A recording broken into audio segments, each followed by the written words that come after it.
2 minutos más y todos agradecemos y su interés de participar en este foro inaugural de Jóvenes Democracia.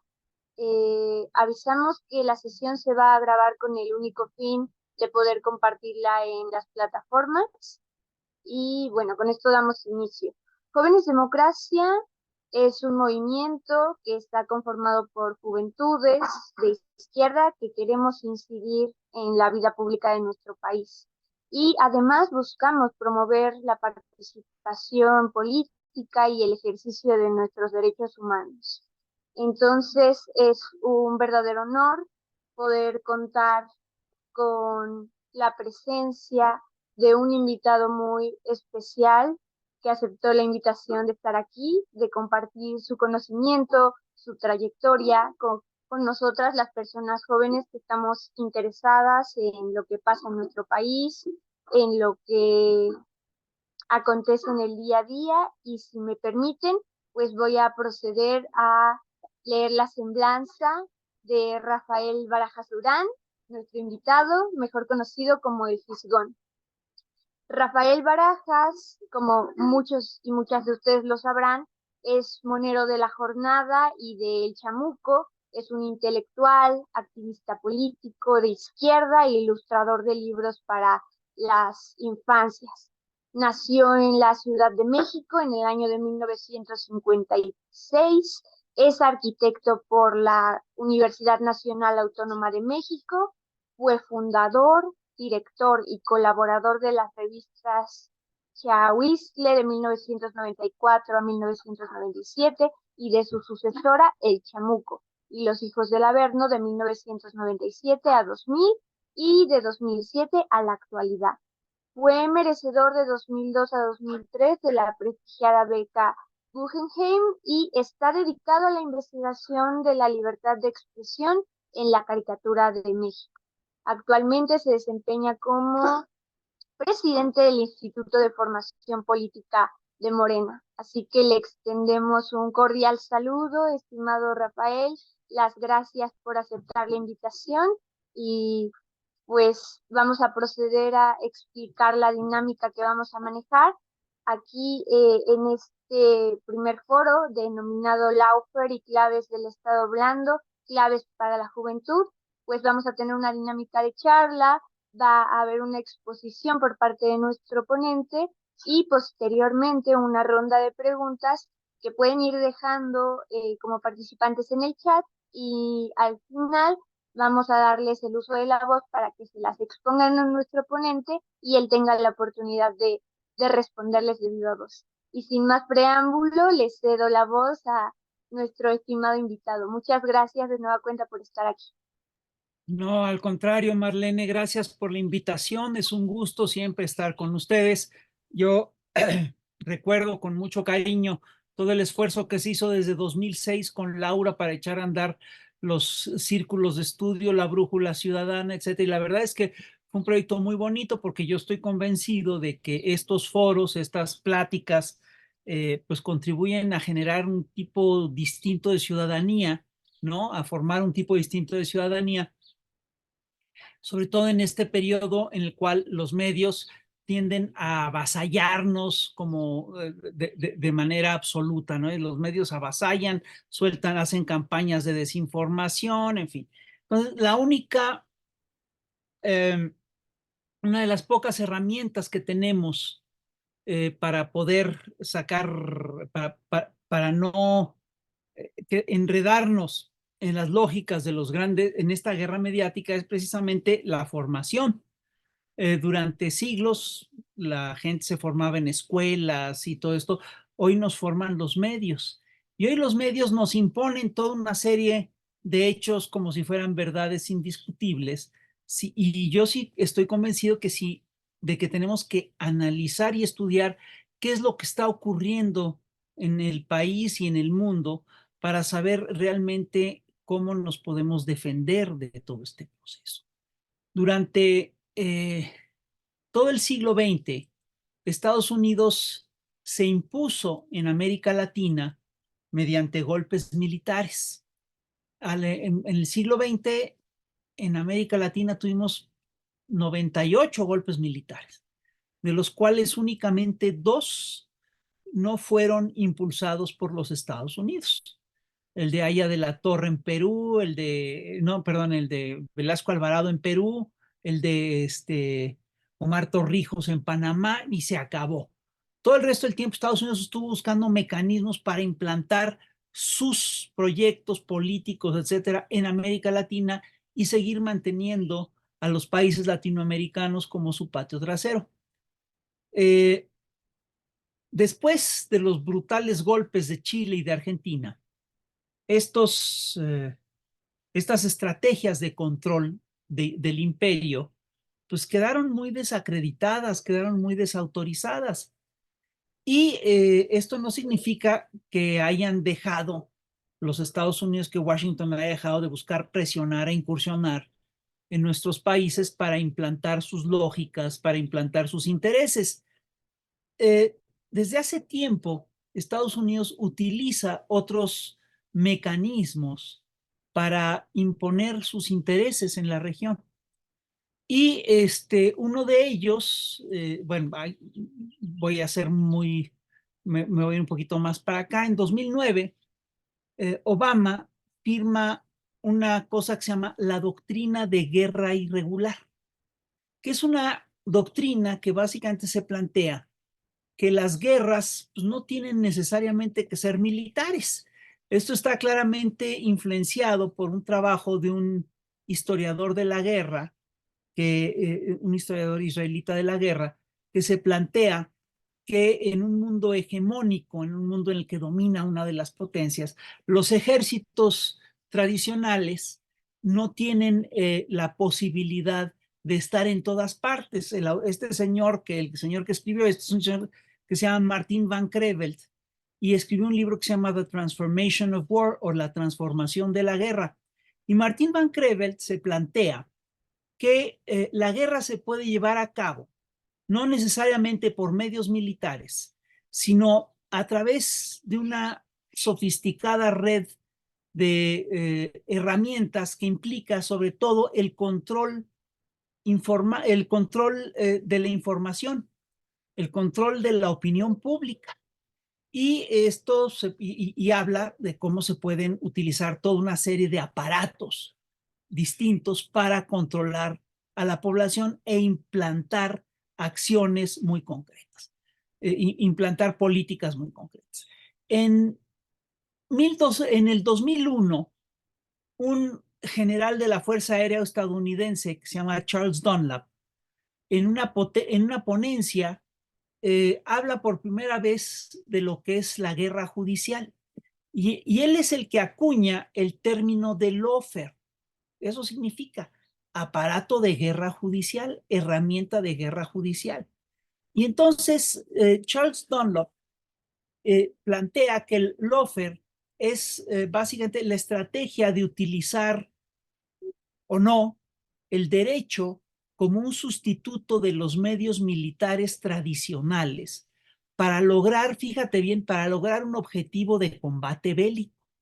Es utilizar los aparatos legales de un sistema con una finalidad netamente militar. ¿Por qué puede plantearse esto? Esto se puede plantear por varias razones. En primer lugar, hay que reconocer que los aparatos legales tienen lógicas muy propias. Es decir, aquí lo que hay que entender primero es que el Estado es un entramado muy complejo que tiene varias instancias y existe, por supuesto,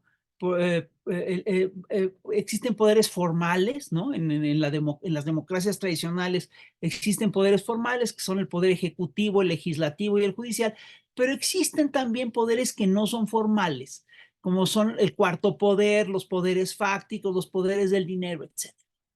Hay que decir con toda claridad que desde que se planteó por primera vez la división de poderes tradicional del aparato ejecutivo, legislativo y el judicial, que fue en Estados Unidos, las élites tenían mucho miedo del pueblo, de la democracia. Tenían mucho miedo de que estos aparatos, de que los sistemas democráticos fueran a acabar con los intereses de las minorías. Y cuando te hablo minorías, no estamos hablando de la minoría gay o de la minoría de los negros o de la minoría de los afromexicanos. No, no, no, están hablando de la minoría de los ricos. Entonces se plantearon de entrada que el aparato judicial podría ser un mecanismo, digamos, de control sobre las masas a favor, sobre la democracia, a favor de cuidar los intereses de una minoría que era, en principio, según ellos, pues, estaban hablando los padres de la patria norteamericana, que eran la vanguardia de la sociedad en ese momento. Entonces, tenemos una cosa muy peculiar de todos los poderes formales. El poder que se revisa o eh, que se sustituye con más lentitud es, sin lugar a dudas, el aparato judicial. Si tú revisas en todos los países, te vas a encontrar con que a los diputados y a los senadores los cambias cada 3, 4, 6 años. Al presidente lo cambias cada 4, cada 6 años, cuando mucho. Pero los jueces pueden durar toda la vida en su cargo. En México duran 15 años. Se nombra un juez en la Suprema Corte y dura 15 años. Y obviamente esto le sirve sobre todo a los actores, ¿sí?, del viejo régimen. Esto te habla de que el Poder Judicial está, entre otras cosas, concebido como un poder que busca preservar intereses y que busca preservar lógicas del viejo régimen. Es un aparato que se modifica con mucha lentitud. Entonces, al final de cuentas, suelen ser aparatos que están más cercanos a los grupos de interés, que están más cercanos a los grupos más conservadores de la sociedad. Y por lo tanto, es natural que el status quo utilice a los aparatos de justicia como un órgano que está a su servicio. El lawfare o la guerra judicial es la utilización de los órganos de justicia con la finalidad de inhabilitar o desacreditar a un oponente político, a un proyecto político o a una iniciativa política. El lawfare implica el manejo abusivo y con frecuencia o casi siempre ilegal de las instancias judiciales nacionales o internacionales. Te digo, contra un actor específico, contra un movimiento, contra una propuesta política. El lawfare utiliza el aparato judicial como si fuera una maquinaria de guerra para anular sobre todo a figuras públicas. Es básicamente un nuevo formato de persecución y de represión, pero ejecutado mediante el uso pervertido de la norma legal. Principalmente se utiliza para esto a jueces, a fiscales, contra los opositores a los actores del viejo rey. Entonces, en el lawfare lo que ocurre es que la represión se legitima mediante acciones judiciales que se presentan así como si fueran totalmente asépticas, ¿no?, que no están manchadas de ningún tinte político, que no tienen ninguna intencionalidad política, pero que tienen realmente objetivos políticos muy específicos. Si nosotros revisamos la historia reciente de América Latina, vamos a ver que en toda América Latina, en el siglo XXI, se han utilizado estrategias de guerra judicial para anular a las grandes figuras de la oleada progresista.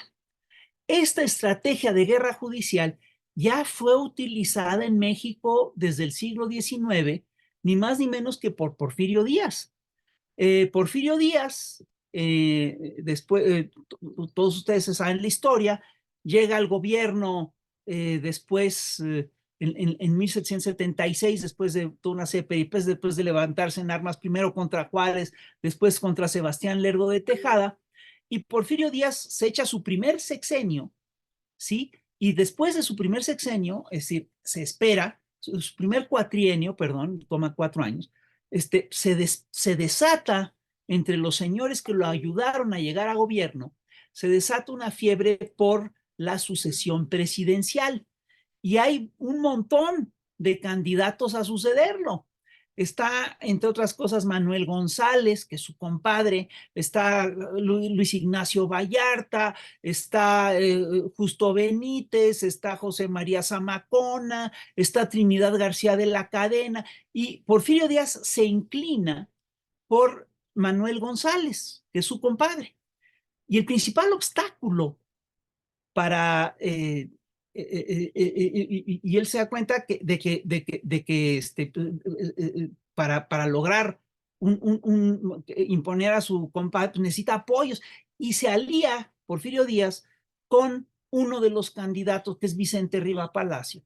Y entonces Vicente Riva Palacio apoya la candidatura de Manuel González y a los 4 años de que termine el gobierno de Manuel González, Porfirio Díaz quiere regresar a gobierno.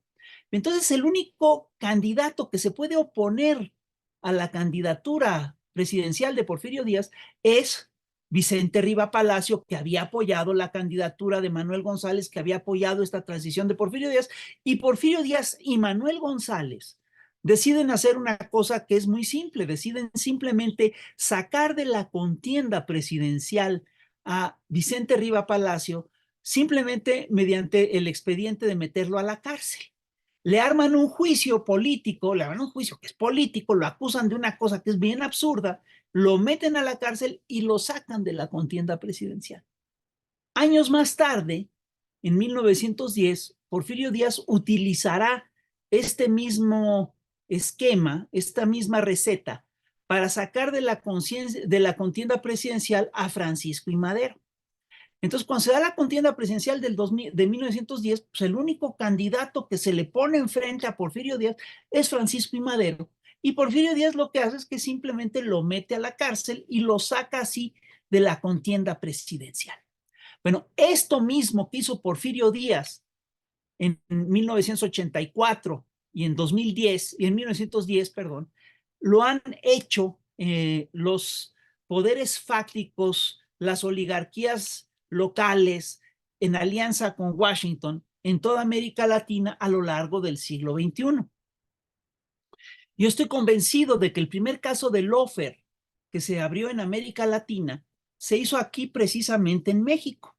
Entre 2004 y 2005, es decir, el PRI, el modelo neoliberal, estaba en una crisis brutal. Es decir, ya había una alianza PRI-PAN, eso ya todos lo sabíamos, todavía siempre se presentaban como si eran dos proyectos distintos, pero en aquel entonces todavía estaba Vicente Fox en el gobierno, que fue el gobierno de la alternancia en México, pero Vicente Fox, en vez de presentar una verdadera alternancia política y económica, fue el gobierno de la continuidad neoliberal. Entonces, en 2004 y 2005, el candidato de la izquierda, que se llamaba Andrés Manuel López Obrador, encabezaba absolutamente todas las encuestas de preferencia para la presidencia de la República.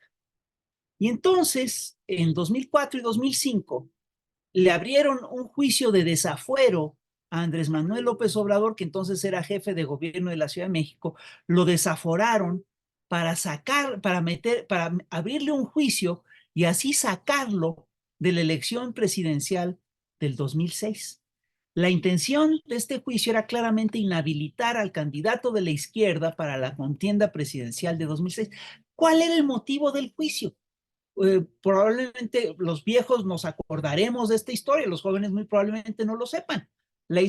A Andrés Manuel le pusieron un juicio por desacato, supuestamente por abrir una calle para darle una entrada a un hospital privado, es en la zona de Santa Fe. Y el juicio que se presentó era un juicio totalmente irregular.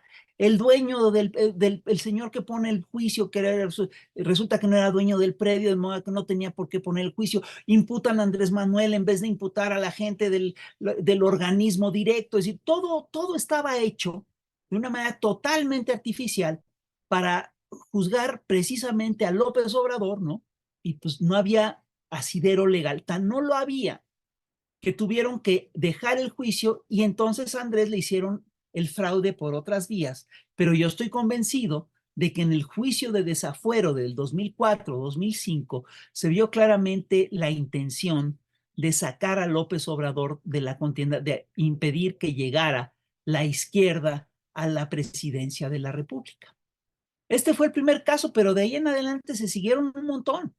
En 2009, en Honduras, el presidente Manuel Zelaya, que era un hombre de izquierda, fue destituido mediante un golpe judicial y militar. Son golpes híbridos, es decir, desde que Obama firma su doctrina digamos, de guerra irregular, lo que se utilizan no son ya los golpes militares, sino golpes híbridos, en los que se utiliza un poco de todo. Se utiliza la guerra mediática, sobre todo, y ahorita vamos a hablar de la importancia de la guerra mediática en todos estos procesos. Se utiliza la guerra judicial, se utiliza el Congreso cuando tienen el Congreso, pero generalmente lo que tienen a disposición estos actores son a los aparatos judiciales, entonces utilizan los aparatos judiciales, utilizan el lawfare. Entonces, este fue un caso muy sonado. Ahí no acaba la cosa. En 2016, en Brasil, se echó a andar un caso que es el caso de Lava Jato, que es un caso de supuesta corrupción de la gente del PT, del Partido del Trabajo brasileño. Entonces, hay una campaña mediática muy importante para decir que todos los señores del PT son una bola de corruptos, que son los desgraciados, que se roban el dinero, sin pruebas, ¿sí? Y esta campaña tiene el objetivo concreto de sacar de la presidencia de la República a Dilma Rousseff en 2016. Y hacen una combinación muy complicada porque en este golpe intervienen el aparato judicial, sobre todo encabezado por el juez Moro, que es un juez que tenía un cierto prestigio porque había perseguido, había hecho denuncias de corrupción, etcétera. Pero entonces se lanza contra Dilma Rousseff, se lanza después contra Luis Ignacio Lula da Silva, ¿sí? Y es un golpe en el que también interviene el Congreso, porque el PT pierde la mayoría en el Congreso y le hacen un juicio a Dilma Rousseff y la sacan de gobierno. Pero entonces, no contentos con sacar a Dilma Rousseff de gobierno, deciden hacerle un juicio a Luis Ignacio Lula da Silva, porque Luis Ignacio Lula da Silva era el candidato presidencial del PT y tenía muy fuertes posibilidades de ganar la presidencia de la República. Lula había hecho un gobierno extraordinario, había salido con una aprobación del 85%, entonces estaba cantado que Lula podía ganar esas elecciones presidenciales. Entonces le hacen un juicio totalmente amañado y es un juicio increíble. ¿Saben de qué acusan a Lula? Lo acusan de comprar un condominio de lujo, pero había un problema porque Lula no había comprado el condominio, no había papeles, no había pruebas. Lula no tenía ese condominio. Entonces dicen, no, claro que lo compró. Y la prueba de que es un delito de Estado lo que estamos enfrentando es que no hay pruebas contra Lula. Imagínate ese razonamiento. Si no hay pruebas contra una persona, es probablemente porque no hay delito, ¿no? Porque no cometió el delito. Los señores dicen, ¿cómo no va a cometer un delito si está en gobierno? Si está en gobierno, seguramente es un corrupto, y con esa lógica metieron a Lula a la cárcel durante más de un año, ¿sí? Y esto le abrió el camino al triunfo de Jair Bolsonaro en la elección presidencial. Ahí no acaba esta historia. En 2017, la fiscal de Venezuela, Luisa Ortega, que se había presentado originalmente como partidaria del gobierno de Hugo Chávez, acusó al gobierno de Nicolás Maduro de terrorismo de Estado, fíjate bien, de terrorismo de Estado y de crímenes de lesa humanidad. Y el 29 de marzo, el Tribunal Supremo de Justicia de Venezuela se atribuye toda una serie de funciones de la Asamblea Nacional haz de cuenta que busca sustituir a la Asamblea Nacional, ¿sí? En lo que fue claramente un intento de golpe de Estado. Ojo, algo parecido está haciendo ahorita la Suprema Corte de Justicia en México porque se atribuye toda una serie de funciones, ¿no? Que le permite decir que ellos son los que deciden, incluso modifican leyes del Congreso, lo cual es verdaderamente absurdo, ¿no? Es decir, lo cual vulnera claramente lo que es la separación de poderes, ¿no? Pero ahí no acaba la historia. En Argentina, entre 2015 y 2022, la derecha argentina le abrió 13 causas importantes a Cristina Kirchner, que fue presidenta de Argentina y era la candidata presidencial del peronismo. Y en esta embestida logra frustrar la candidatura de Cristina Kirchner en 2019 y en 2022 Cristina Kirchner es condenada a 6 años de prisión y es inhabilitada permanentemente, ¿sí? Por estas causas. ¿Qué hay detrás de estas causas? No hay nada, está solamente el actuar del Poder Judicial. De hecho, el señor que fue su vicepresidente, Amadou Boudou, fue víctima, fue objeto de una persecución mediática brutal y de una persecución judicial brutal y fue encarcelado en 2018. Todo esto con la intención de sacarlos de la contienda presidencial. También fueron víctimas de guerra judicial Fernando Lugo en Paraguay en 2012, Evo Morales en 2019, Pedro Castillo en 2022. Prácticamente todos los gobiernos de la zona, ¿sí?, han sido acusados de cuestiones, todos los personajes políticos del progresismo latinoamericano han sido acusados de cometer diversos delitos y prácticamente a todos o los han sacado de la contienda electoral o los han metido a la cárcel. Un caso muy importante que más yo quiero tocarlo el día de hoy, por razones, por el hecho de que es un caso, digamos, que está en el debate de la opinión pública, es el caso del Ecuador. Entre 2007 y 2017, el Ecuador fue gobernado por Rafael Correa y su movimiento Alianza País. Estos encabezaron un proyecto que se llama la Revolución Ciudadana y la Revolución Ciudadana de Correa hizo realmente un muy buen gobierno. Tuvo muy grandes logros. Entre otras cosas, hizo una obra pública sin precedentes, hizo más obra pública de la que hicieron varios gobiernos ecuatorianos juntos y redujo la pobreza de los ecuatorianos del 36.7% al 22.7% entre 2007 y 2014. Sí, es un trabajo brutal a favor del pueblo ecuatoriano. Hizo un gran gobierno Rafael Correa. En 2017,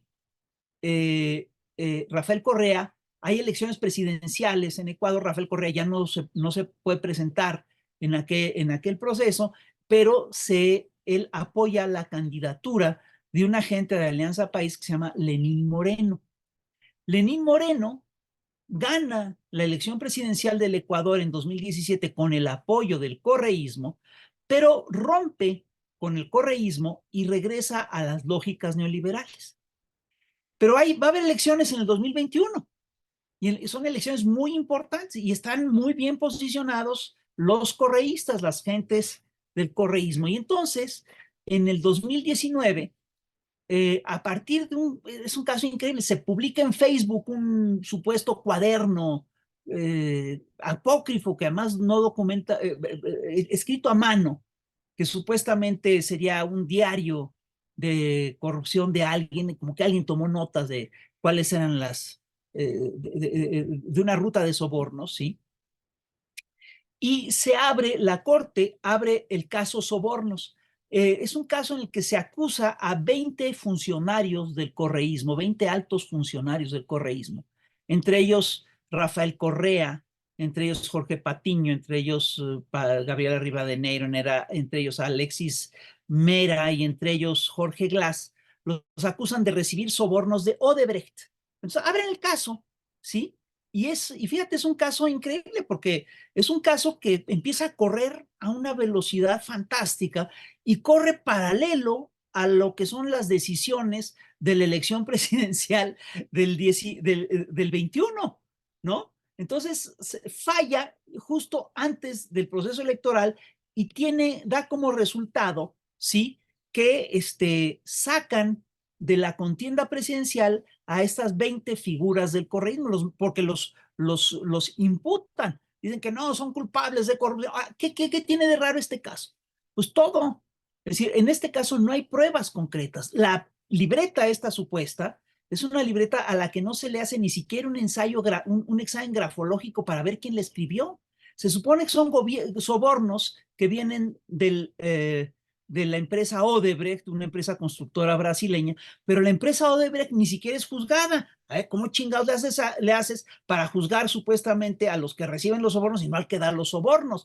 Y lo que es claro es que como consecuencia de la sentencia, bueno, y hay una cosa que es increíble porque la sentencia en concreto contra Rafael Correa es dictada sin existir una sola prueba incriminatoria contra él.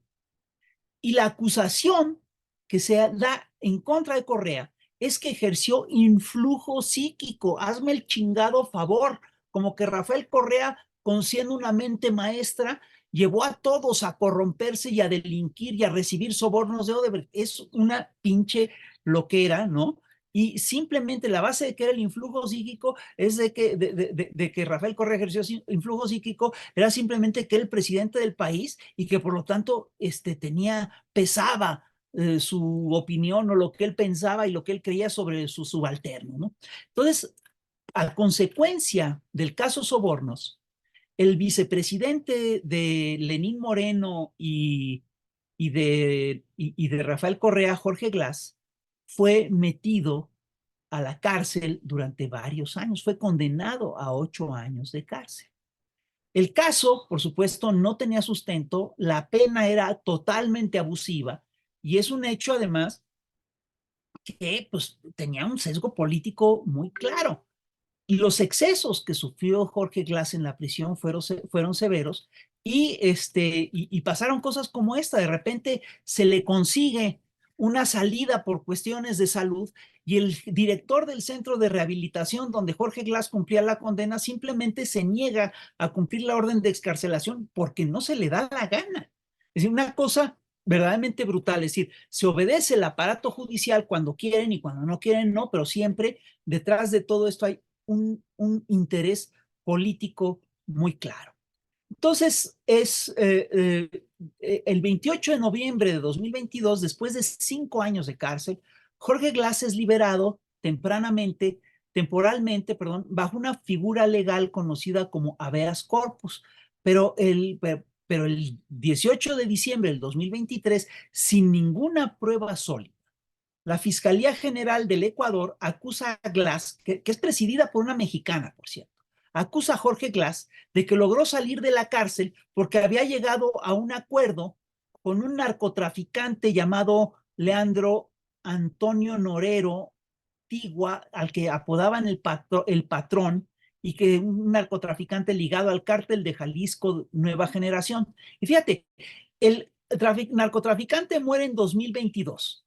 A Jorge Glass lo acusan en diciembre de 2023 y las acusaciones de las autoridades son increíbles porque acusan a Jorge Glass de dicen que lo que ocurrió es que Norero sobornó a toda una serie de jueces para soltar a Jorge Glass. ¿A cambio de qué? A cambio de favores a futuro. Imagínate tú si alguien si eso se puede demostrar en algún tribunal, ¿cómo chingados demuestras que una persona iba a hacer favores a futuro? Es una cosa verdaderamente absurda. Bueno, Jorge Glass es claramente un perseguido político del gobierno primero de Lazo y después de Noboa. Y Jorge Glass pidió asilo a México, tal como han sido asilados varios ex funcionarios del correísmo, y la Embajada de México lo tenía bajo resguardo. La Embajada de México estaba simplemente tramitando el salvoconducto para sacar a Jorge Glass del Ecuador, y en ese momento es cuando entra la policía ecuatoriana y pues, todos ustedes vieron las escenas, asaltan a la embajada mexicana, secuestran a Jorge Glass, se lo llevan a una de las peores prisiones y ahorita Jorge Glass está en huelga de hambre. Claro, eh, ¿cuál es el relato de la derecha ecuatoriana y de la derecha mexicana también? El relato es el gobierno. Jorge Glass no era un preso político, estaba acusado de narcotráfico, es un delito grave. Pues, carajo, nunca los presos políticos son acusados por razones políticas. Siempre siempre se les siembran delitos y se les imputan delitos que son del orden común. Pero lo que queda claro es que Jorge Glass, vamos, tenemos todas las razones para entender que en el caso de Jorge Glass estamos ante un caso de juicio político por el personaje que se trata, por los tiempos en los que se hace, por las acusaciones con las que hace y por la increíble debilidad de las acusaciones. Entonces, aquí estamos claramente ante un caso de guerra judicial muy claramente establecido. Quiero decirles que el caso de guerra judicial contra Jorge Glass nos concierne a los mexicanos, porque lo quieren empatar con una narrativa que ya echaron a andar desde hace rato, de que señala que Andrés Manuel López Obrador es un narcopresidente. En esta narrativa, claro, en la narrativa de la derecha, claro, si a Jorge se vuelve muy lógico que un narcopresidente como López Obrador estuviera defendiendo a otro narcopolítico como Jorge Glass.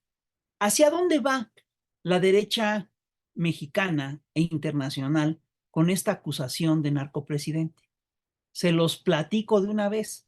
A todos los políticos progresistas que han hecho buenos gobiernos, les han hecho juicios políticos, juicios legales, les han hecho lawfare para anularlos políticamente, para matar su reputación. Lo mismo quieren hacer con López Obrador. Lo van a acusar de graves delitos ligados al narcotráfico y lo van a tratar de meter a la cárcel. No pueden soportar que López Obrador tenga un prestigio de arriba del 70% y van a utilizar todo el aparato del Poder Judicial para encarcelar a López Obrador.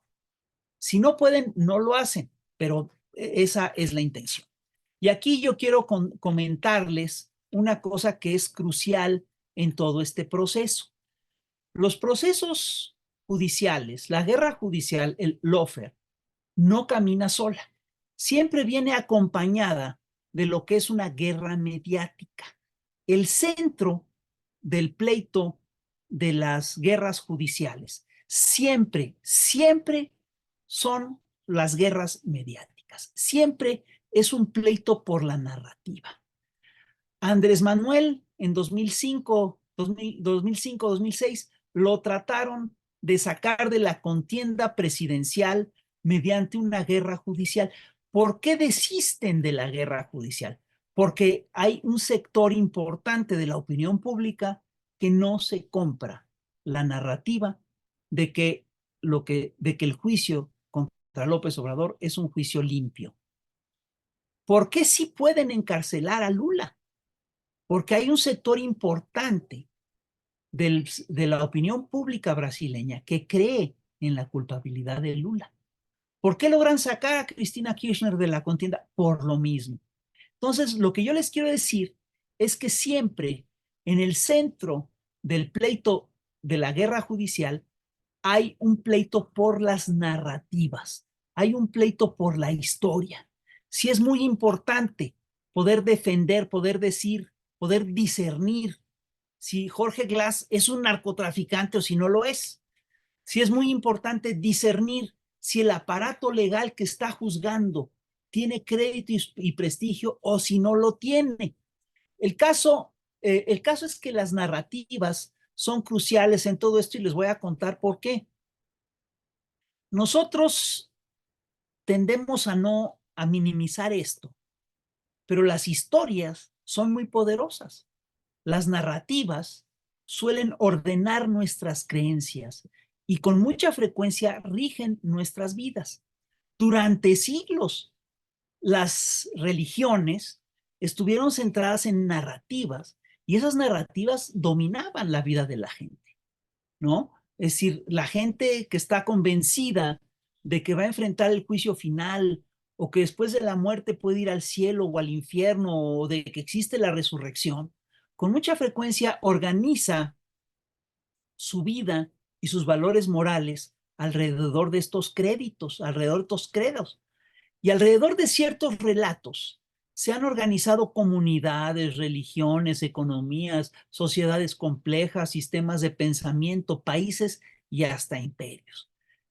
La controversia por la historia es fundamental en toda lucha política. Es un debate de conjuntos de historias y conforma imaginarios colectivos en todas las sociedades. Explica el nacimiento y el fin de liderazgos, de proyectos, de utopías, de naciones, de superpotencias. Fíjense, la idea del destino manifiesto fue acuñada en 1845 por un periodista menor para justificar la anexión de Texas a los Estados Unidos. Y sigue siendo una idea que pesa en Washington y que le pesa a los norteamericanos. Hoy en día, todavía en Gaza, los sionistas sustentan el genocidio que está cometiendo contra el pueblo palestino en pasajes de la Biblia. Entonces, las narrativas son realmente muy potentes, son muy, muy poderosas. Ahora, fíjense bien en esto. Durante siglos, la disputa por las narrativas fue un debate de mitos, de creencias, de ideas, y se daba en el muy largo plazo. Pero en el siglo XXI estamos en la era de los grandes consorcios mediáticos, de la publicidad masiva, estamos en la época del Internet. Y hoy en día las narrativas se construyen minuto a minuto, se construyen hasta casi que segundo por segundo, tweet por tweet, eh, video de TikTok por video de TikTok. Estamos en el tiempo de las operaciones psicológicas de masas, de la posverdad, de las guerras de cuarta generación, de las redes sociales, de la inteligencia artificial. Y aquí, en estos tiempos, la batalla por la narrativa tiene una nueva dimensión. Hoy, la lucha por las grandes narrativas se hace con nuevas herramientas. Es mucho más sofisticada y es mucho más intensa. Y se da a una velocidad que no tiene precedentes. En tiempos anteriores, para que alguien tuviera un prestigio, pasaban años. Y hay que decirlo, en los viejos tiempos, la batalla en la antigüedad, pues, la batalla por las narrativas implicaba reflexiones profundas y permitía tejer lazos comunitarios. Hoy operan mediante noticias escandalosas, mediante frases pegajosas, mediante marketing, mediante trending topics, mediante memes, mediante golpes de vista. Estamos en la era de los grandes gigantes mediáticos y hay que decirlo con toda claridad. Estos gigantes mediáticos todos son propiedad de algún grupo de interés específico. Estamos en tiempos de las granjas de bots, de los spin doctors, de los especialistas en darle la vuelta a la nota. Estamos en tiempos de los expertos en operaciones psicológicas. Estamos ante maquinarias de engaño que son sumamente poderosas y todavía no acabamos de comprender hasta dónde funcionan estas maquinarias de engaño. Bueno, estas maquinarias de engaño son absolutamente sustanciales para cualquier guerra judicial.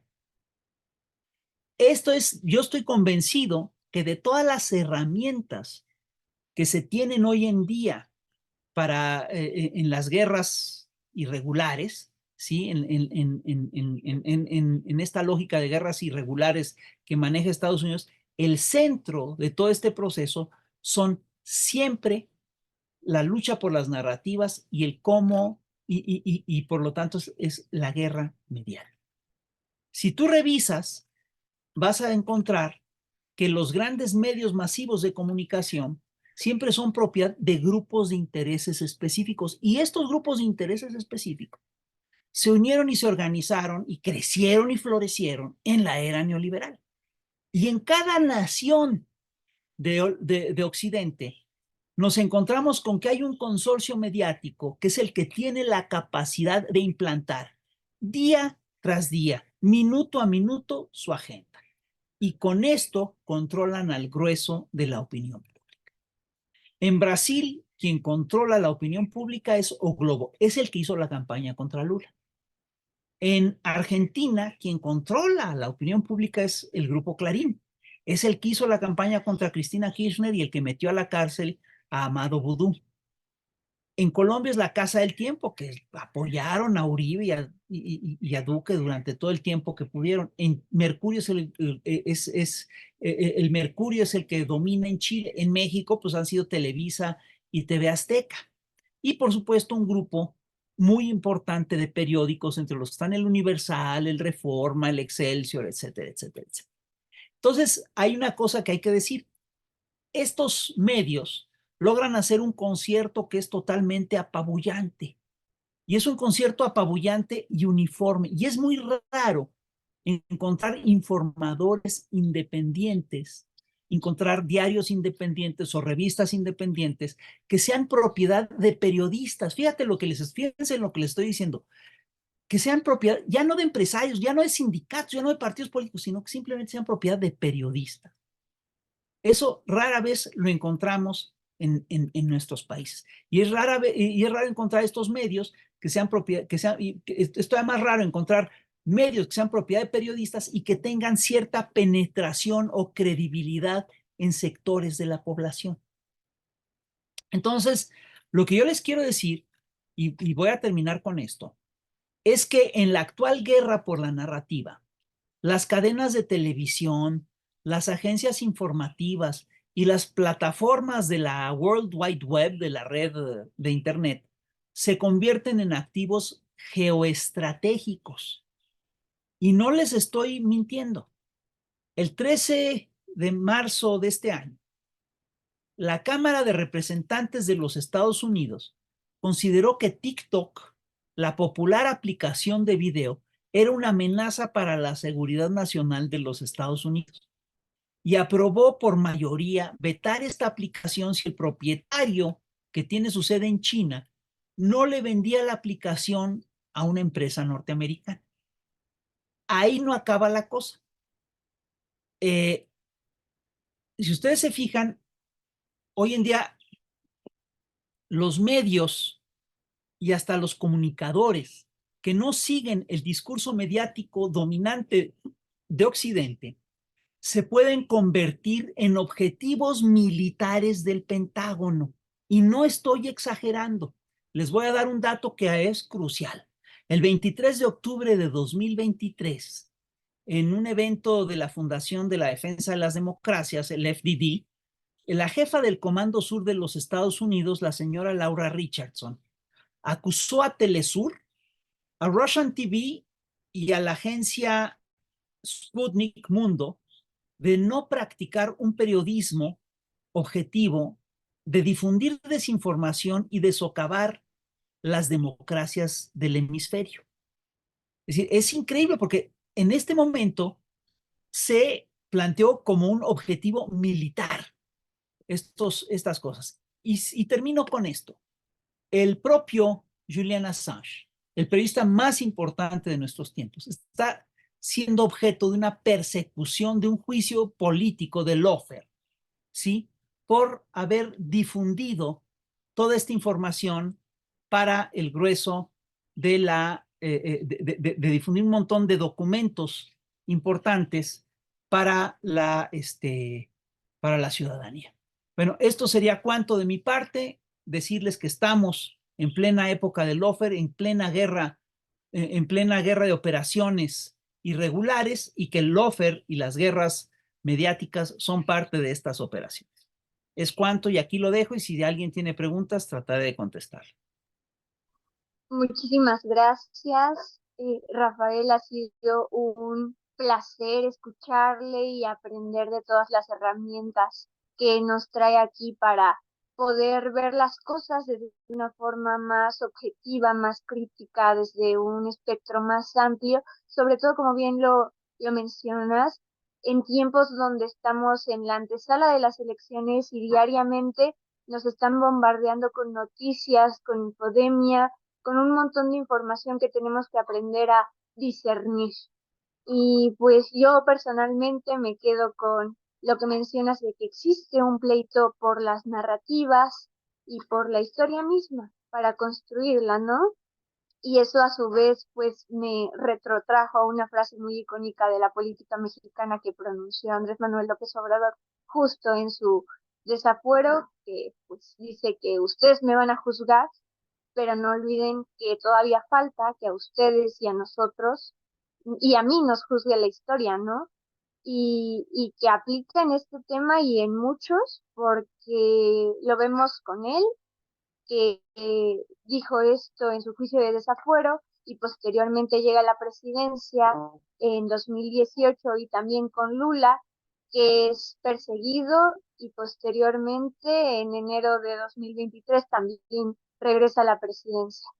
Entonces te agradecemos mucho a nombre de Jóvenes Democracia y de las y los asistentes y pues invito a las personas que nos acompañan a que si tienen alguna pregunta, pues por favor alcen la mano y les vamos a ir dando el uso de la voz para que nuestro ponente pueda contestarles.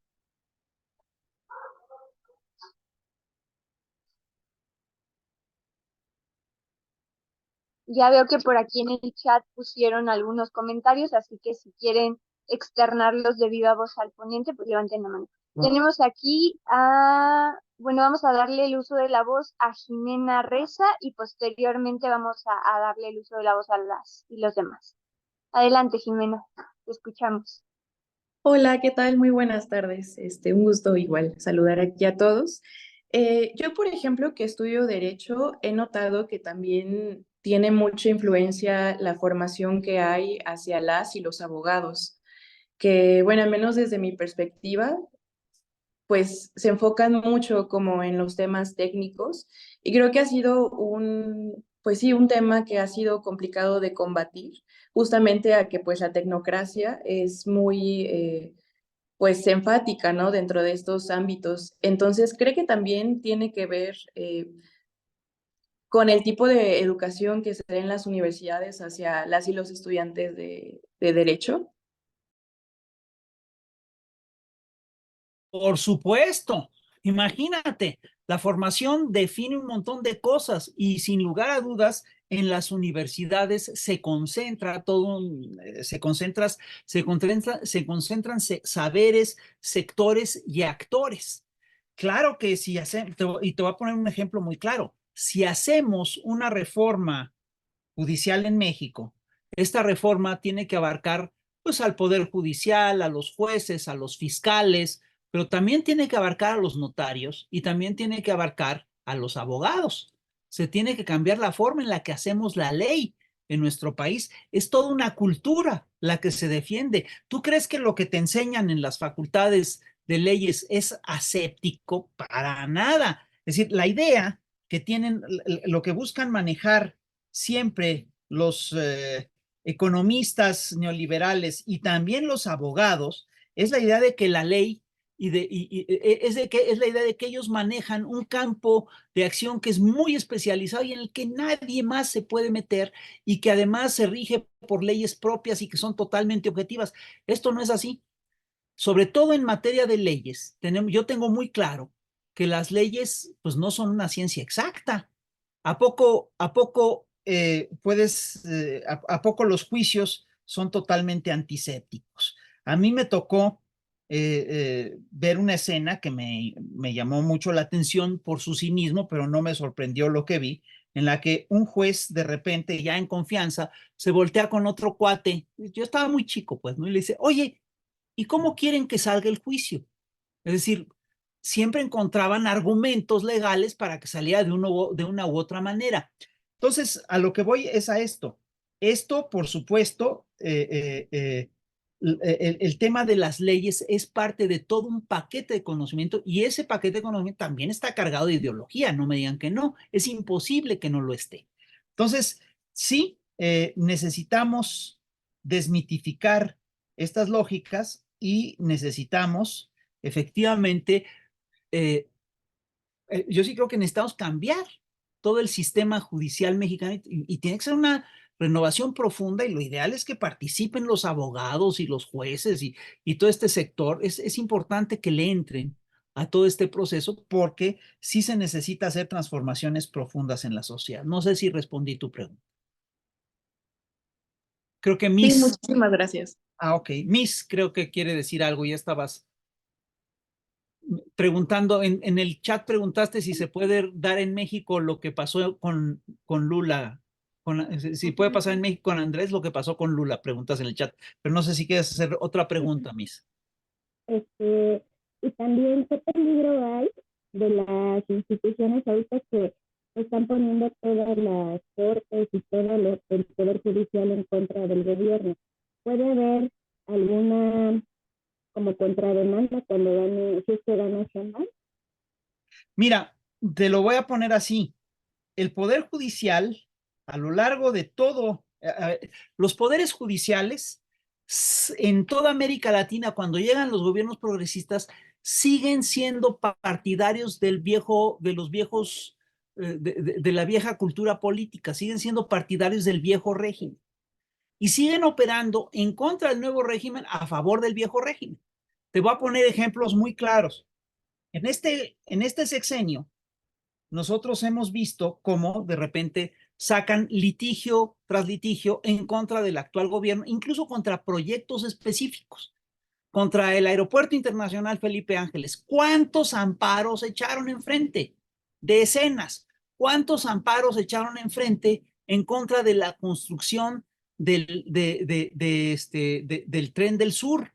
Es decir, ¿cuántos amparos echaron en contra a favor de Iberdrola, a favor de Naturgy y en contra de la ley eléctrica? Es decir, eso era una cosa, son maquinarias que están muy echadas a andar. Y fíjate que se dan procesos muy curiosos, porque tú tienes que contra la ley eléctrica, por ejemplo, hay un juez que es el juez Gómez Fierro, que saca toda una serie de amparos a favor de las multinacionales eléctricas españolas, argumentando un derecho que yo no sabía que existía, que es el derecho a la libre competencia. Eso no es un derecho humano. Esos son lógicas económicas específicas que apoyan al sistema, en las cuales está basado un sistema económico, pero sin lugar a dudas son, vamos, eso está cargado de ideología y es una decisión política la que está tomando el juez Gómez Fierro para apoyar a Iberdrola o a Naturgy, ¿no? Y es increíble cómo de repente estos jueces, simplemente con juicios específicos, toman decisiones que tienen como consecuencia la derogación de una ley que se votó en pleno en el poder legislativo. Entonces, en vez de ser un aparato que sirve para el equilibrio de poderes, es un aparato que está operando, ¿sí? Como un aparato que anula a los otros poderes. Todo eso que te estoy contando también es lawfare. Por supuesto que también es lawfare. Y sí hay un peligro de que el Poder Judicial se entrometa más de lo que debe. Yo tengo varias apuestas. Yo tengo la siguiente impresión. Primero, el día de hoy, la derecha mexicana ya se dio cuenta de que no va a ganar la presidencia de la República. Entonces, ¿qué van a hacer? Van a buscar judicializar la elección. Van a buscar decir, y ojo, es algo que ya están construyendo, lo ves en la narrativa que aparece en los periódicos, que aparece en los medios, que aparece en redes sociales.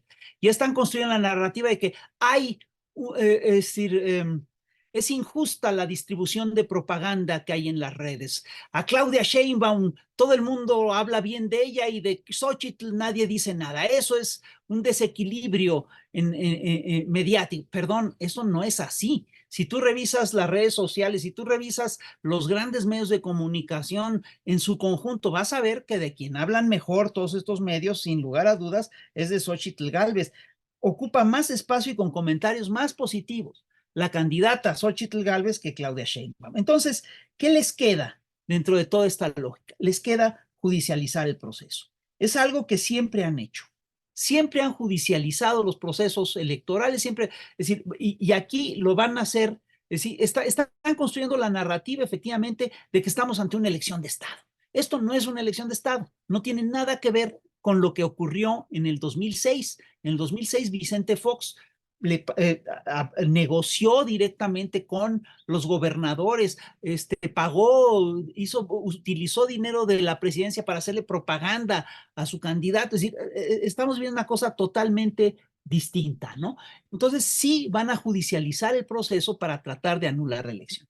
Y sí, yo sí estoy convencido de que van a buscar judicializar, van a buscar hacerle un juicio jurídico, un juicio legal Andrés Manuel López Obrador cuando Andrés Manuel deje la presidencia y lo van a tratar de meter a la cárcel. ¿Por qué va a ser la excepción Andrés Manuel López Obrador de todos los gobiernos progresistas de América Latina? Si lo hicieron con Correa, si lo hicieron con Lula, si lo hicieron con Cristina Kirchner, si lo hicieron con Zelaya, si lo hicieron con Lagos, ¿qué nos hace pensar que no lo van a hacer con Andrés? Y ojo, ya lo están avisando, porque si tú revisas los tweets de gente como Lozano, Alarcón y toda una serie de gente, desde hace rato están diciendo, esos van a acabar en la cárcel. Lo están diciendo de manera abierta. Entonces vamos para allá. Entonces hay que cuidarse, ¿sí? Y hay que, y sobre todo hay que hacer lo que está haciendo Andrés, yo creo que es correcto, está haciendo una revisión de lo que es el Poder Judicial. ¿Y qué ocurre con nuestro Poder Judicial? Que es un pinche poder bien corrupto y es lo que estamos enfrentando. No sé si contesté tu pregunta, Miss, y pasamos con Álvaro Alarcón. Muchas gracias por la invitación, don Rafael, es un honor estar aquí, gracias, un gusto escucharle. Bueno, yo de las cosas que he estado estudiando desde hace tiempo es el tema de los derechos humanos, precisamente. Entonces yo quiero hacerle una pregunta. Toda esta bola de mentiras que nos dicen en los medios, en TV Azteca, en el Reforma, en Televisa, ¿dónde están los derechos de las audiencias? Nuestros derechos humanos, por supuesto, están siendo violentados y ahora resulta que en el mundo al revés, la Corte Interamericana le pide, un relator de la Corte Interamericana le pide al presidente hace tiempo que suspendiera el quién es quién en las mentiras porque violentaba los derechos humanos de los periodistas por ser exhibidos, ¿no?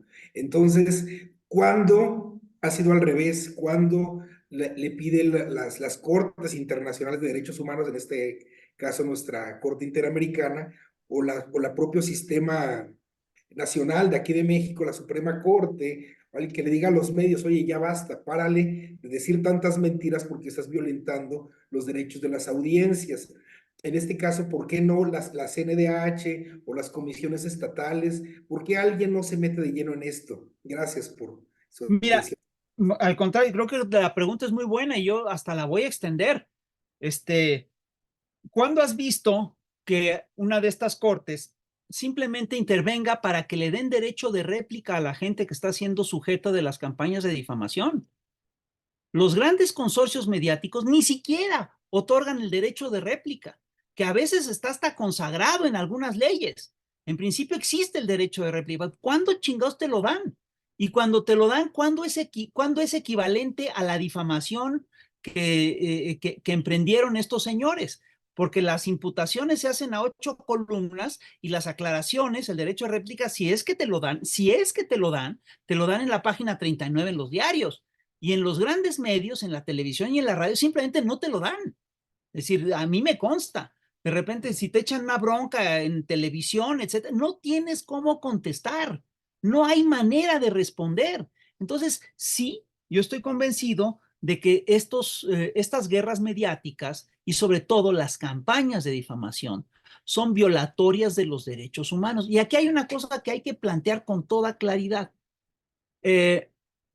Sí existe una asimetría, por decirlo menos, en el cómo se reparte la información.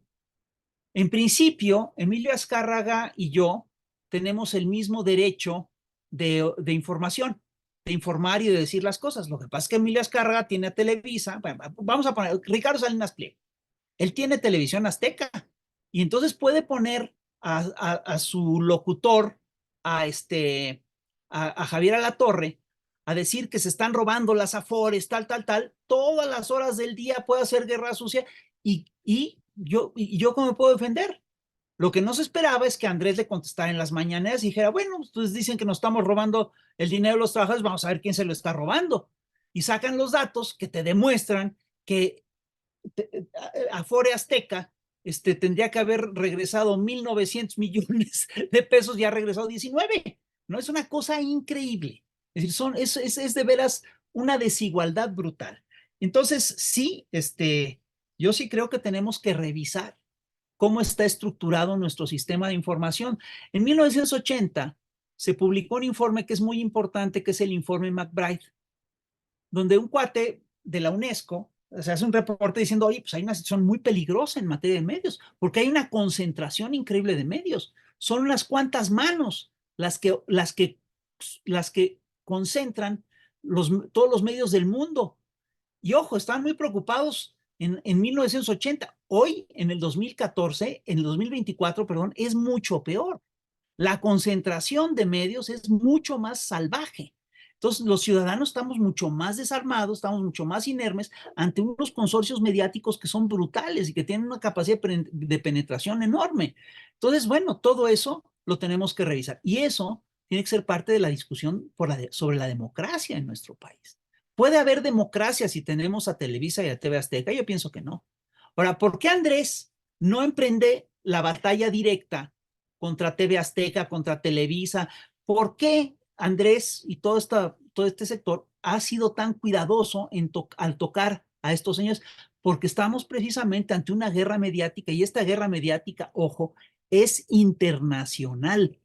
Esta última embestida que hubo contra Andrés Manuel, en la que lo acusan de narcopresidente, ve cómo está construida. Si tú revisas cómo está construida con mucha perversidad, ¿sí? Es una narrativa bien planteada y en la que actúan varios medios. Empieza cuando el abogado del Chapo Guzmán, perdón, de García Luna, le pregunta al rey Zambada si Andrés le dio dinero del narcotráfico. Y ahí es cuando echan a andar este proceso.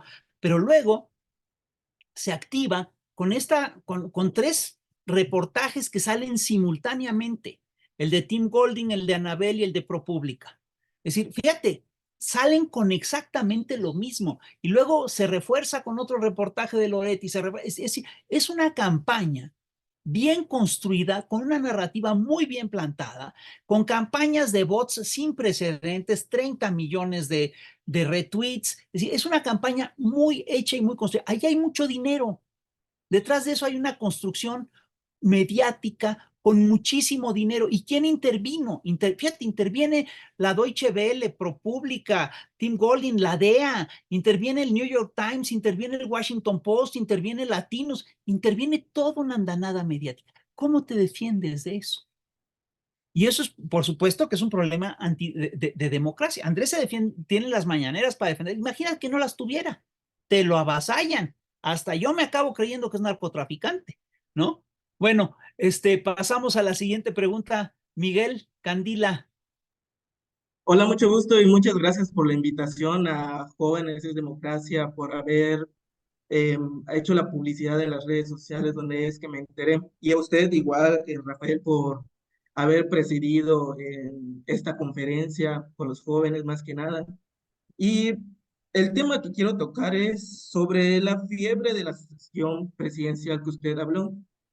Eh, Actualmente me he percatado que Morena ha tenido bastantes ingresos por parte de otros partidos políticos eh, y esos ingresos han obtenido candidaturas, puestos importantes en el partido gracias a la elección del 2024. Mi pregunta más que nada va, ¿cómo podemos luchar?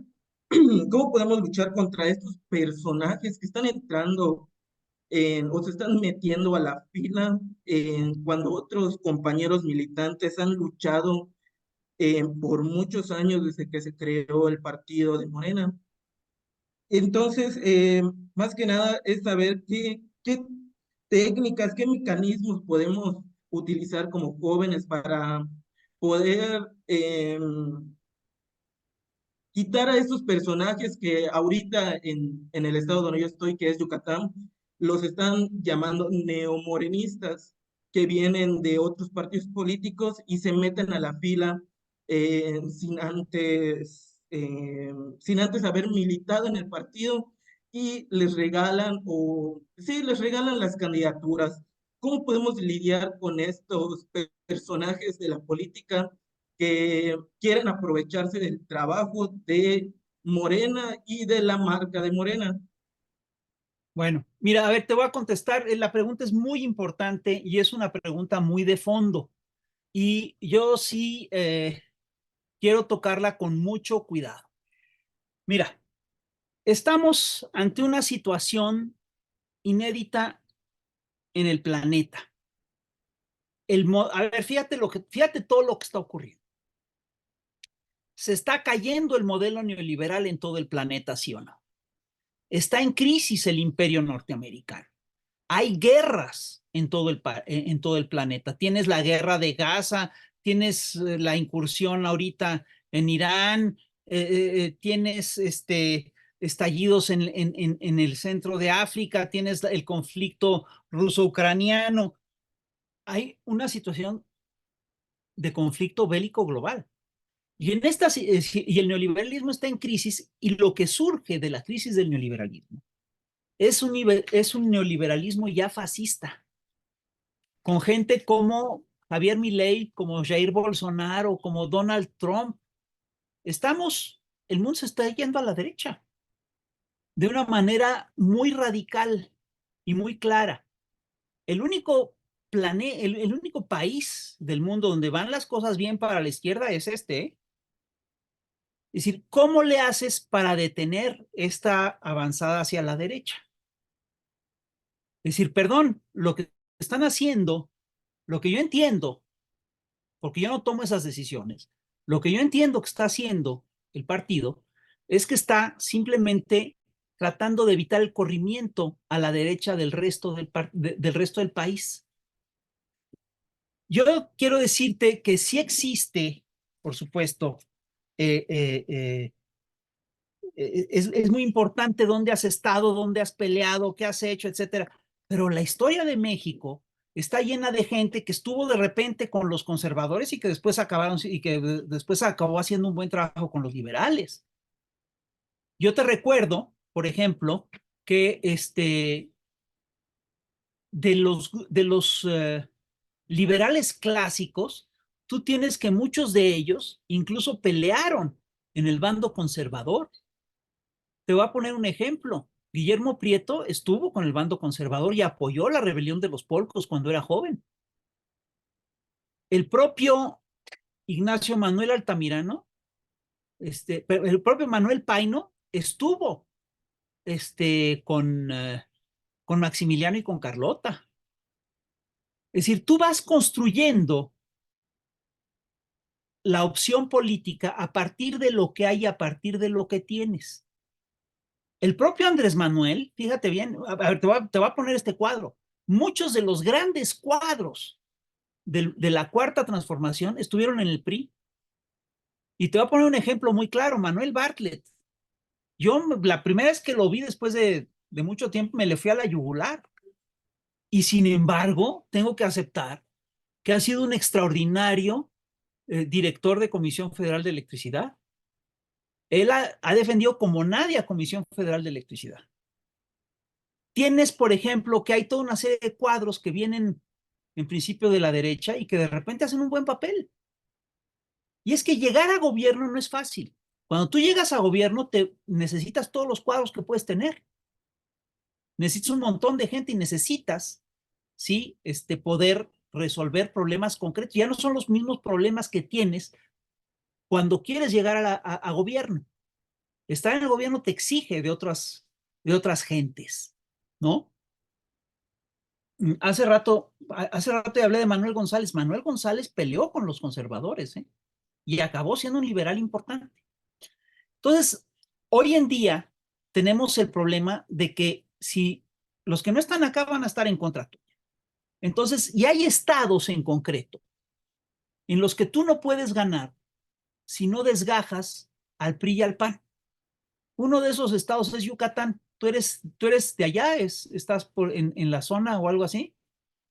Sí, yo vivo en la capital, que es Mérida. Bueno, mira, en Yucatán, ¿cuánto tiempo lleva gobernando el PAN? Años. Apenas un sexenio. Bueno, un sexenio. ¿Y cuánto tiempo lleva el PRI gobernando? Y eso sí, desde siempre. Todo el tiempo. Entonces, tú dime, ¿qué tan grande es la militancia de izquierda en Yucatán? Es chiquita, es poquita, es reciente. Y ha sido, y luego ocurre que en estas zonas esta militancia se vuelve se enconcha en sí misma y se vuelve muy dura. Y sí necesitamos, de repente, hacer toda una serie de alianzas para acabar de desmantelar al otro bando. ¿Cómo le haces si no? Pero a esto voy que ya tenemos un caso que le pasó a Morena, que fue Lili Telles.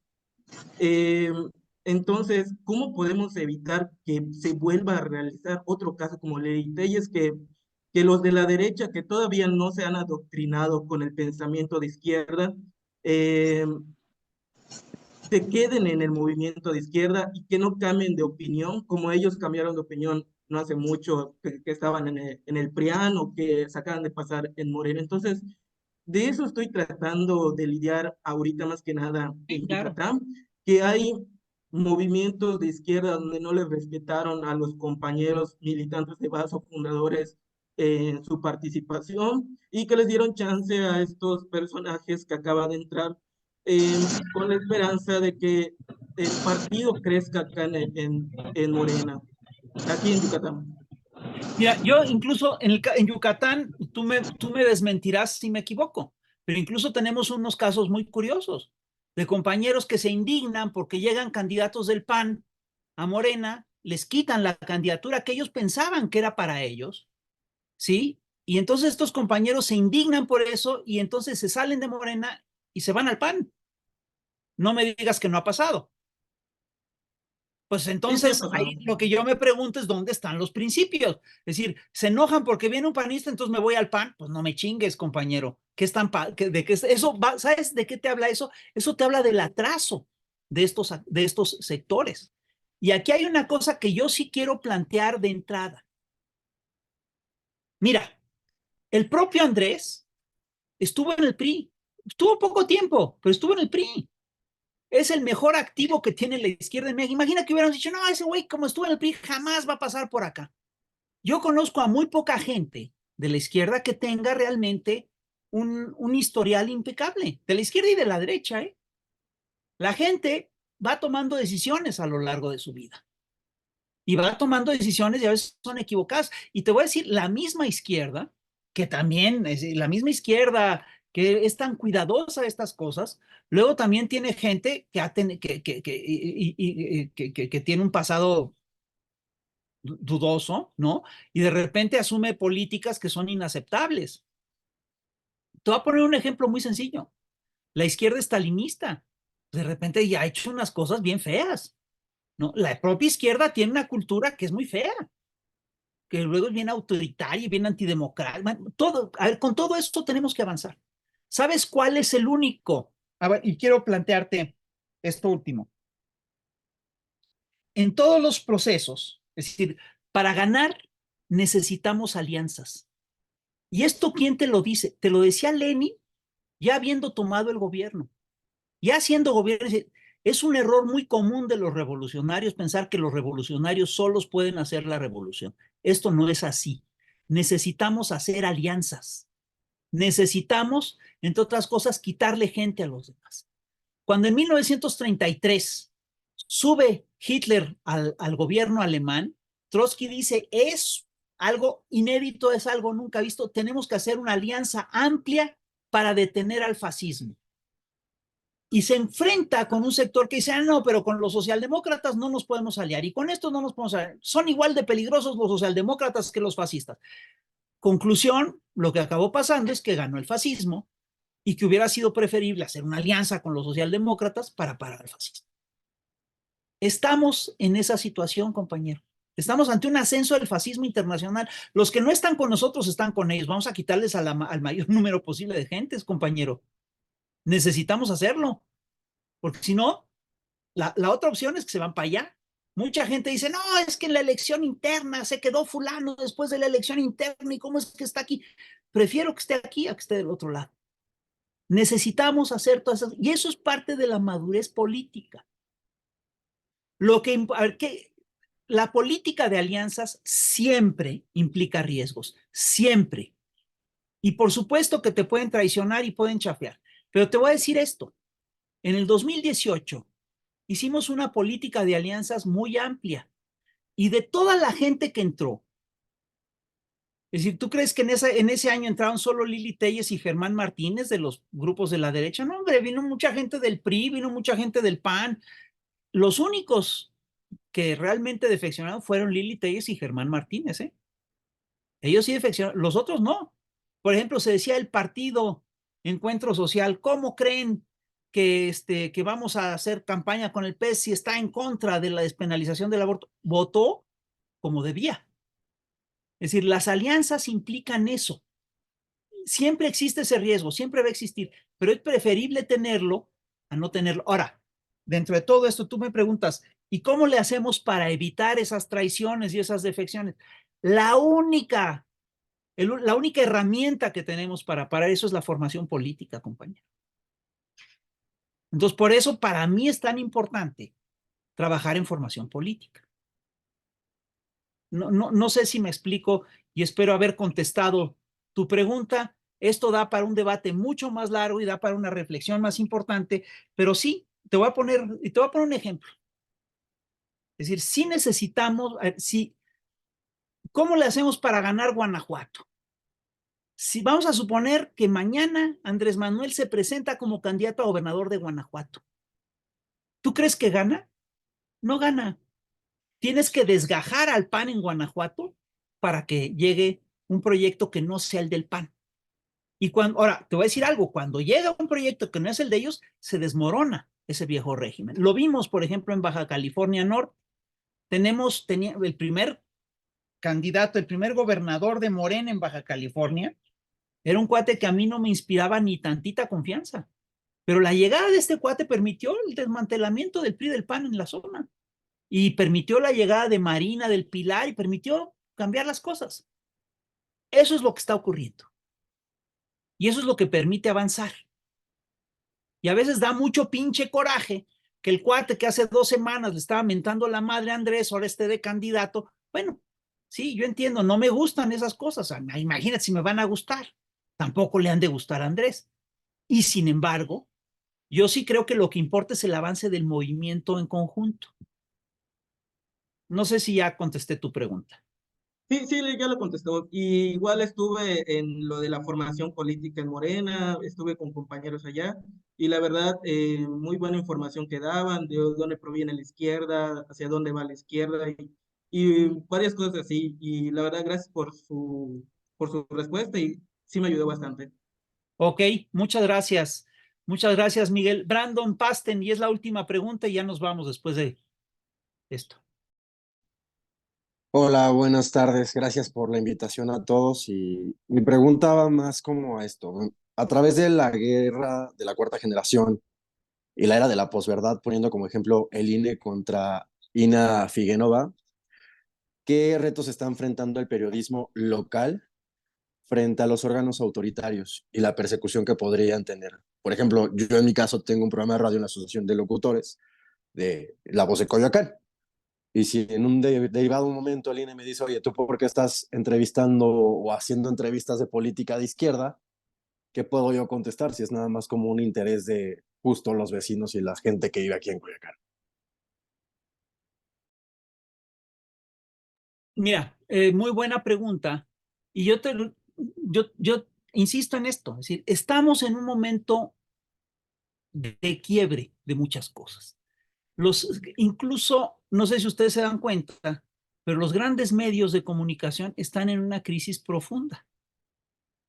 Es decir, yo nada más quiero que pienses en lo siguiente. Hoy en día, casi nadie ve los noticieros de Televisa. Perdón que haga la pregunta, es decir, levanten la mano los que están en este panel, aquí de escuchas o participando, que haya visto un noticiero de Televisa en los últimos 2 meses. Yo no los veo. Están en una crisis profunda. Y no solo eso, sino que Televisa, TV Azteca, están en una crisis financiera importante. TV Azteca va de crisis en crisis. Es decir, Salinas Pliego está metido en un follón tremendo. Le están acabando uno a uno todos sus negocios, las audiencias se les están cayendo. ¿Qué pasó? ¿Por qué se les están cayendo todas estas cosas? Porque ocurrieron dos cosas. Hubo un movimiento social emergente que va a contrapelo de los intereses de estos señores, por supuesto. Pero por el otro lado, lo que tienes es muy importante y es muy intenso. Hubo un cambio en las plataformas de información. La gente se informa de maneras distintas. Hace 12 años, todos veíamos el noticiero de López Dóriga, aunque no le creyéramos nada, pero es lo único que había. Hoy en día la gente se informa a través de redes sociales, a través de youtubers. Hay opciones y hay alternativas, ¿no? Entonces, esto está cambiando. Por supuesto que el viejo sistema se niega a caer y está tratando de reforzarse todo el tiempo, y para eso, por supuesto, que utiliza el aparato político y el aparato jurídico. Es decir, a nosotros en Chamuco TV no tienes idea la cantidad de demandas que recibimos por parte del INE. Nos demandan a cada pinche rato, porque mencionamos a Claudia, porque quién sabe, nos caen demandas tiro por viaje. Es parte del viejo, es el viejo sistema reaccionando para no desmoronarse. Pero te voy a decir algo, se está desmoronando. Lo que hay que hacer es defender, es decir, primero tener muy claro que no vas a cometer, no cometer ilegalidades. Si estás en periodo electoral y estás en un canal oficial, pues no le hagas campaña es decir, hay cosas que tienes que respetar. Pero, sin lugar a dudas, yo sí creo que van de salida. Yo te pediría, te recomiendo dos cosas como medio independiente. Primero, que te asesores legalmente, ves que puedes, leas la ley, que sí puedes hacer, ver que sí puedes hacer, que no puedes hacer. Y segundo, ten paciencia y no cedas nada. No cedas ni un pinche centímetro de tu opinión. Tienes que defender lo que crees. Y hay una cosa que ocurre en todo este proceso. Estos señores mienten con mucha facilidad, y lo hacen porque tienen toda una estrategia detrás de todo esto. Y es la guerra de medios y todo este rollo. Y fíjate que ocurre una cosa muy curiosa, porque ellos mienten y la mentira viaja más rápido que la verdad. Pero la verdad es más lenta, pero tiende a prevalecer. Entonces, haz análisis lo más serios posibles, lo más rigurosos posibles, cíñete a la verdad y espérate a ganar. Pero lo vas a hacer en el largo plazo, ¿eh? No lo vas a hacer en el corto. Y dales la vuelta a todos estos señores. Es decir, la verdad es que no creo que te den mucha lata a ti. No creo que se vayan a meter. Y si se meten contigo, te van a hacer el gran favor, porque te vas a hacer una publicidad enorme a partir de que te quieran meter una demanda a estos señores del INE. Entonces vas de gana. Pues vamos bien. Y ojo, fíjate, estas voces como la tuya, disidente, son claves dentro de es decir, para contrarrestar las campañas mediáticas del régimen. Son claves. Ellos están muy enojados. Por ejemplo, fíjate lo que ha hecho Andrés Manuel. La estrategia de Andrés ha sido muy cuidadosa. Andrés es un gran estratega. Escoge sus batallas. Se está peleando con Salinas Pliego hasta ahorita. Imagínate que lo hubiera hecho a inicios del sexenio. Le echan encima, es decir, hubiera sido el pleito de otra manera. Y hoy en día Andrés tiene una tonelada de herramientas para agarrarlo, que no paga impuestos, que no regresa a las afores, lo tiene copado, le está quitando incluso los bancos para las transferencias de dinero que vienen de los Estados Unidos. Está haciendo una estrategia súper inteligente, además incuestionable, ética a todo lo que da. Es decir, y una de las cosas que hizo con los grandes medios es que los dejó en total libertad, los dejó hacer lo que sea, y es más, ni siquiera les quitó los espacios a los neoliberales que tenían en los medios públicos. Tercer Grado sigue intacto, Leo Zuckerman sigue teniendo su programa. Imagínate que se los hubiera quitado. Le hubieran hecho una campaña en la Corte Internacional porque eso sí tienen. Le hubieran hecho Lofer a partir de los medios, Lofer y Media Fair, para decir, mira, es un dictador y está quitando a los periodistas disidentes, tal. No, lo que hizo los dejó, no los ha tocado. Nadie puede decir que hubo un solo caso de censura. Lo más que pueden decir es que les dijo fifís, ¿no? Y entonces, y por eso, dicen, nos atacan, pero eso tú lo sabes perfectamente, Álvaro lo sabe, que eso no va a fructificar. Eso es un pinche chiste. Pero lo que sí hizo, fíjate, lo que hizo Andrés son tres cosas. nada más, pero son estratégicas. La primera es que hizo las mañaneras y con eso simplemente les quitó la agenda a estos señores. Les quitó el monopolio sobre la opinión pública, se los quitó. Y hoy en día Andrés dice, es decir, como Sergio Sarmiento y Javier Alatorre pueden decir, se están robando las Afores, basta con que Andrés saque en la mañana y documente, mira, esto es con lo que se está quedando Afore Azteca, para que tú digas, no, pinches ladrones. Obviamente están haciendo su berrinche porque les están pidiendo que regresen un dinero que no es de ellos, ¿no? Y eso es mucho más fuerte que los arrebatos de Javier Alatorre. Entonces les quitó la agenda, primero con la mañana. La segunda cosa que hizo Andrés, que es muy importante, les quitó el presupuesto. Estos señores vivían del gobierno y vivían del chantaje que le hacían al gobierno. Y podían hacer estos chantajes porque eran gobiernos ilegítimos. Entonces a Peña Nieto le sacaron miles y miles de millones de pesos y contratos de hospitales y contratos de penitenciarias y toda una serie de cosas. Y Andrés simplemente, como no necesita eso, como no tiene cola sucia, como tiene legitimidad, simplemente les deja de dar el presupuesto y con eso los tiene en la lona, ¿eh? Porque además era absurdo que vivieran del presupuesto del gobierno, cuando se suponía que son medios independientes que viven de libre comercio y que defienden, es una contradicción brutal decir que defienden el libre comercio y depender del gobierno. Andrés simplemente les cortó el presupuesto y los puso en la lona. Entonces les quitó la agenda, les quitó el presupuesto y la otra cosa que está haciendo ahorita, y se tomó su tiempo, es que les está quitando credibilidad, los está exponiendo como una maquinaria de engaño. Ya con eso, ¿eh? Y yo te voy a decir algo. Esto, en toda América Latina, los medios le han ganado la batalla a los gobiernos progresistas. Este es el único país en el que no la han ganado. Por esta estrategia de Andrés. Y también, creo yo, porque sí existen medios independientes, porque sí existen voces independientes, porque han salido grupos como el de Contralínea, como el de los periodistas, existe el Chamuco TV que te da otra visión de las cosas y rompe el monopolio del discurso.